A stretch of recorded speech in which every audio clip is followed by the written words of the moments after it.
Hi everyone. ఈరోజు college లేదు. రేపొద్దున డేటా విజువలైజేషన్ ఎగ్జామ్ ఉంది. సో, దానికి కొంచెం ప్రిపేర్ అయిన తర్వాత ఈవినింగ్ ప్రాబ్లమ్ సాల్వ్ చేద్దామని ఓపెన్ చేశాను. It was a medium level problem. And examples చూసిన తర్వాత కొంచెం బేసిక్ ఐడియా వచ్చింది. అసలు అవుట్‌పుట్‌లో ఏం ప్రింట్ చేయాలి అని. అండ్ ఎక్స్‌ప్లనేషన్ చూసి సాల్వ్ చేద్దామని అనుకున్నాను. బట్ అప్రోచ్ రావట్లేదు ముందు ట్రై చేసినప్పుడు. సో, దానికి చాలా నేర్చుకోవాలి. ఆ ప్రాసెస్‌లోనే ఉన్నాను. అండ్ ఎక్స్‌ప్లనేషన్ చూసి ఫైనల్లీ సబ్మిట్ అయితే చేశాను. అండ్ తర్వాత హ్యాక్ టు స్కిల్‌లో ఒక వర్చువల్ హ్యాకథాన్‌కి రిజిస్టర్ అయ్యాను. It called prompt wars. And ఇది రియల్ వరల్డ్ అప్లికేషన్ బిల్డ్ చేయాలి using prompts instead of traditional coding.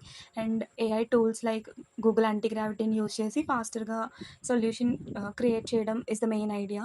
కొంచెం ఎక్స్‌ప్లోర్ చేసిన తర్వాత ఇంట్రెస్టింగ్‌గా అనిపించింది. So, why not give it a try అని చెప్పి రిజిస్టర్ అయ్యాను.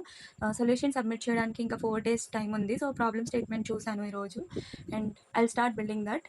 So yeah, this is my day 38. Meet you in 39.